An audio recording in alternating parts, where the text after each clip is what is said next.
Hello everyone, you're on to Healthy Options with Maureen. Today we'll be making some pumpkin cake, which will be translating to pumpkin squares. You can also make it as bars if you wish.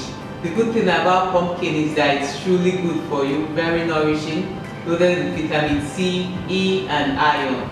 A very good vegetable to incorporate into your diet. In case you don't know how to make pumpkin puree, which we use for this recipe, I'll be leaving a card above and the link in my description box so that you can check this out.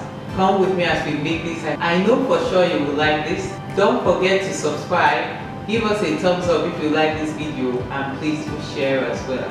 Thank you. So for our pumpkin cake, which we'll cut into our pumpkin squares, we'll be needing some pumpkin puree, some pumpkin spice. You can make yours at home. I actually made this. It just comprises of some cinnamon, cloves, nutmegs and some ginger powder. So that's what gives our pumpkin spice, and that's what makes this cake really tasty. But if you don't have your pumpkin spice, you can actually substitute some ginger, nutmeg and cinnamon, or some ginger and cinnamon depending on what you have. We need some cinnamon, some brown sugar, baking soda, a little bit of salt, vanilla extract, vegetable oil, a neutral tasting vegetable oil to be precise, some flour. In this case I'm using whole wheat pastry flour, and some eggs. A little bit of applesauce. This is optional, but please, if you have it, I'll advise you add it. It's really good. But if you can't lay your hands on it and you want to make some at home, it's very easy. This is how I made this. So to make our applesauce, you peel your apples. This has been peeled and cut into chunks and deseeded. I already have some water placed in a saucepan, and I'll be adding my apples. The water is on the same level as the apples. I'm going to place a lid on this now, and I'll let it boil and cook down. So that's what it looks like at this stage. I'll let it dry up just a tiny bit more before I start smashing it down. So we'll be turning this out. So using my fork, I'm just going to smash into it. You can see how soft it has become. You smash it down with a fork to give you your applesauce, and that's the applesauce, as simple and as easy as that. So we'll be combining our dry ingredients, then our wet ingredients, then we'll proceed with our cake making. And into the bowl goes the whole wheat pastry flour. Whatsoever flour you're using for this will work. This flour has already been sieved, so please remember to sieve your flour. The baking soda goes in, the salt goes in, pumpkin spice goes in, cinnamon, and now we'll be whisking together to combine. I'm just going to give that a really good whisk. Right now we'll be mixing our wet ingredients. So in the bowl containing our eggs, I'm going to add the pumpkin puree. You can find out how to make this pumpkin puree in the card above, in case you can't lay your hands on pumpkin puree. I actually made this at home and it's quite easy. And I'll be leaving a link in the description box as well. Applesauce goes in, vanilla extract, oil, so the sugar goes in as well. You can actually use a whisk to make this cake.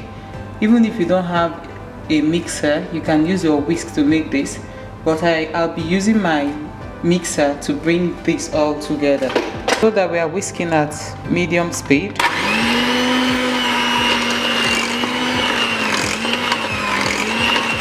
So I'll be getting rid of this now, and then we'll use our whisk and our spatula to fold in the flour. Now our dry ingredients go in.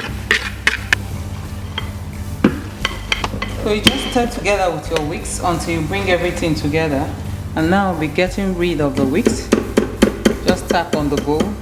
So right here we have a glass pan that has been generously greased. If you don't have a glass pan, a metal pan can work as well. Just make sure you apply enough butter at the base and on the sides. And then in goes our cake mix.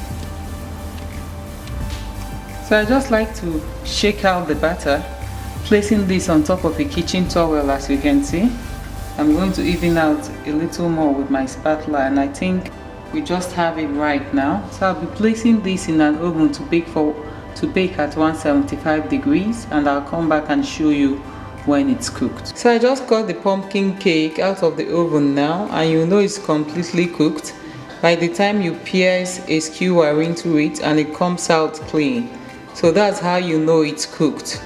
So we are just going to let this cook completely before we cut into squares. You can either cut it into squares like this without frosting it, or you can apply some cream cheese frosting on it before you cut. But whatever the case, it has to cool down completely before we cut into it. So for our healthy cream cheese frosting, we'll be needing some cream cheese. It has to be at room temperature.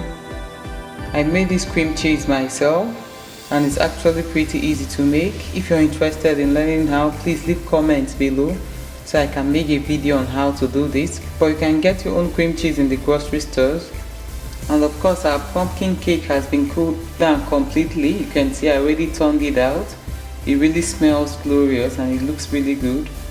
We need some brown sugar. I placed my brown sugar in a food processor so that it can have the texture of the powdered sugar.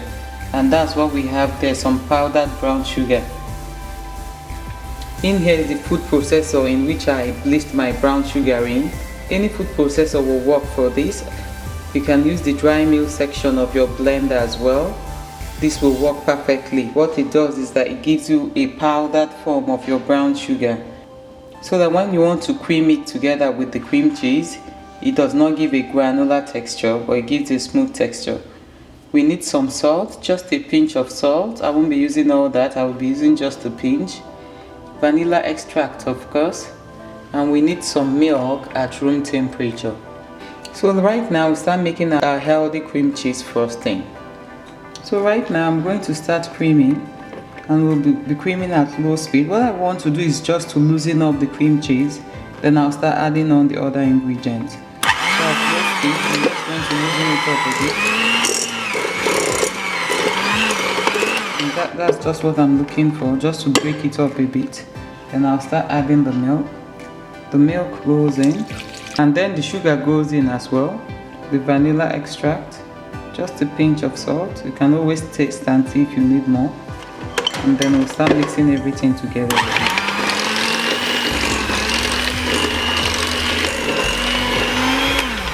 At this stage, I'm going to stop and scrape down the sides, and then we'll continue again.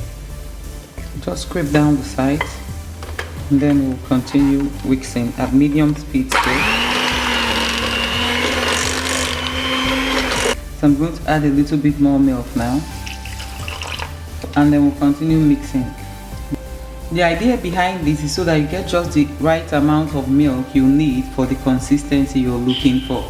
Because if you put everything in, depending on what brand of cream cheese you're using, like I said, this is homemade, it may end up being too wet. So we put it in batches so that we can get the right texture we are looking for. So I'm going to continue mixing.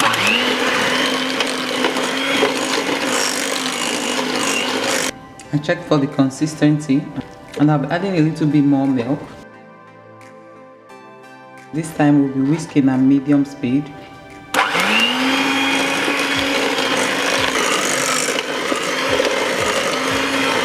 So we've just reached the perfect consistency.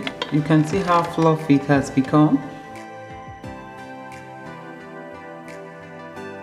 Just the right and perfect texture for frosting. It's really light and fluffy, so we'll go ahead to start frosting our cake now. It's very easy. I'm just going to dump the whole of this on the cake. I'm going to get rid of this now. I'll start using a table knife or a spatula, whatever you have that works for you. So the great thing about this cream cheese frosting is that the cream cheese was made out of yogurt, natural plain yogurt. I actually like the fact that you know what you make your cream cheese out from. So that's what it looks like by the time we are done. So I'm just going to pop this in the fridge and let it chill for some time, about an hour, before I slice into it. So after about an hour, it's completely chilled, and now I'll be slicing into it. So first I like to cut longitudinally using a sharp knife. So you can see how clean the cut is. And that's mainly because we've been able to chill the cake for some time. So I'm just going to give it a cut that way, then gently move it aside. So we'll be cutting this in two as well. Into two as well. And this one into two as well. So I will cut each of these into two as well, just that way. Keep a paper towel close by so you can always wipe it whenever you notice your knife is getting dirty. I'm actually making small squares for this, so it depends on what you want. You can make it bigger if that's what you're looking for. Then at this point, I'll be lifting and placing on another board so I can cut into perfect squares. So just that way.